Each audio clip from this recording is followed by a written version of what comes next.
My Patreon supporters get to see preview and work-in-progress shots as well as high-resolution images of the completed product. They also get minifigures once their donations reach $10. If you want to join them, even the smallest donation helps. Link is in the description below.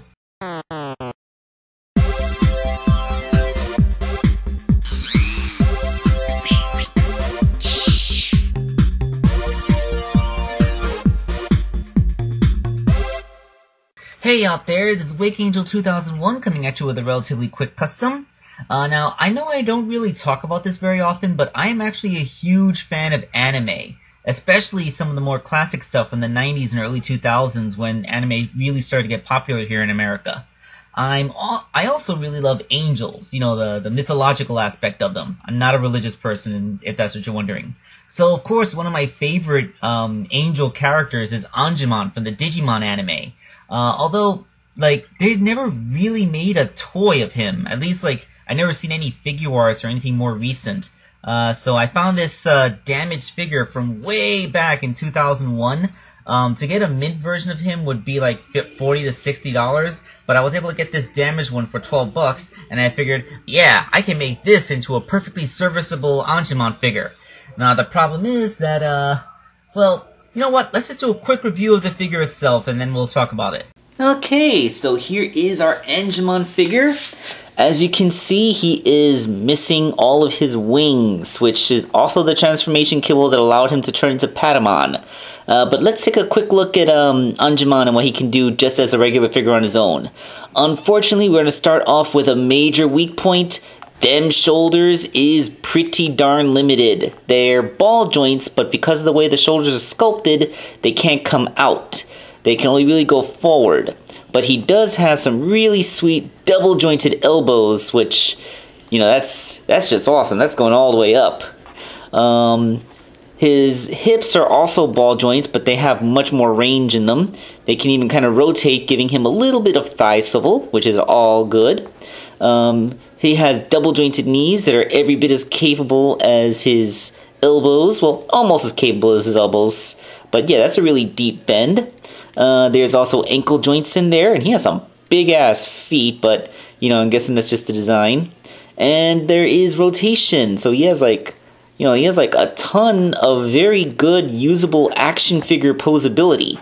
I mean, I guess even back when these things were made, you know, just being a transformer. Oh, by the way, he also has a waist joint, which is awesome. I guess that's just the nature of any kind of transforming toy.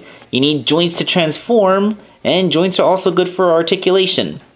Of course, Angemon's wings were also the kibble that turned him into Patamon, as I mentioned. So without his wings, basically, when you look inside of his feet, that's all that's left of Patamon.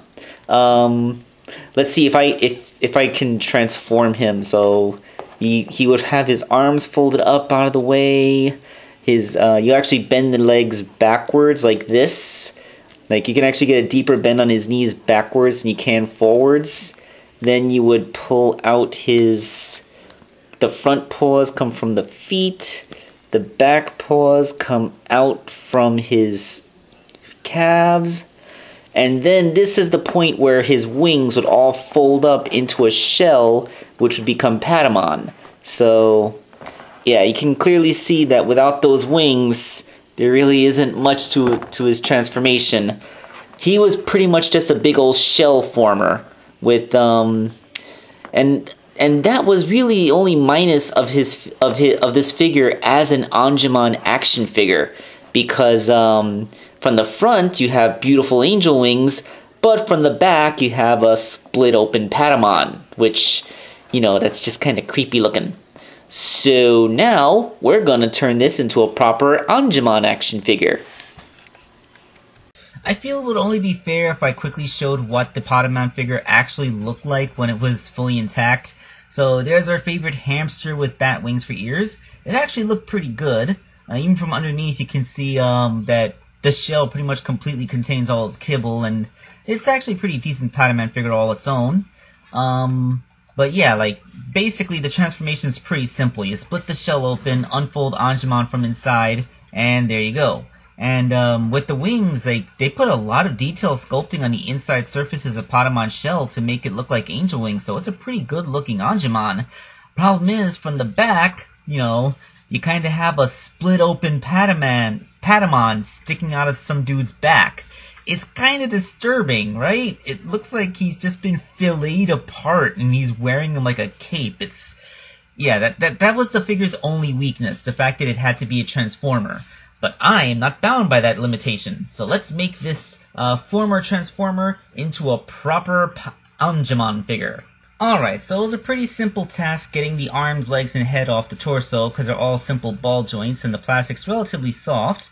So the first thing I wanted to do was improve those shoulders. I didn't want swivel cut articulation on a ball joint, that's just silly. So all I had to do was cut these little channels, these little rectangular channels into the tops of the shoulders.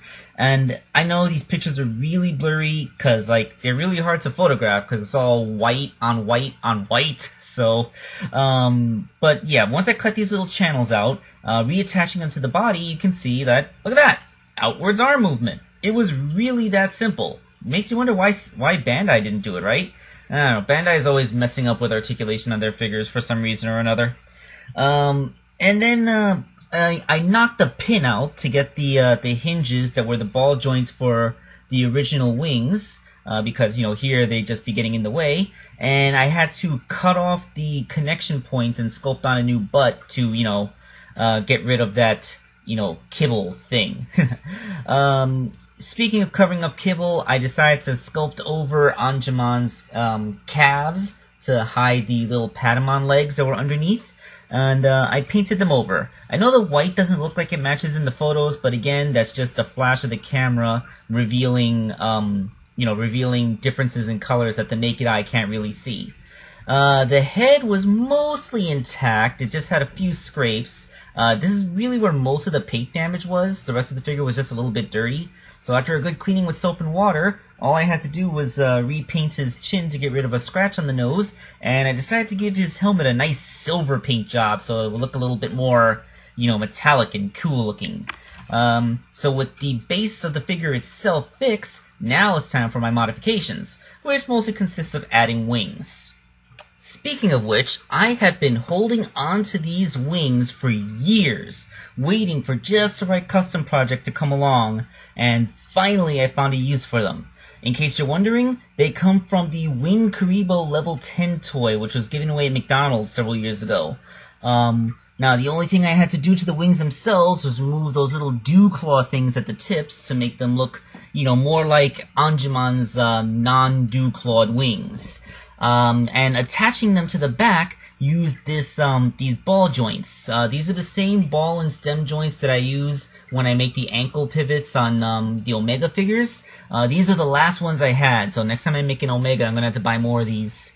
And yes, you may see the ones in the middle are a little bit different. That's because it's a ball joint Figma joint thing, which coincidentally happened to match, so there we go.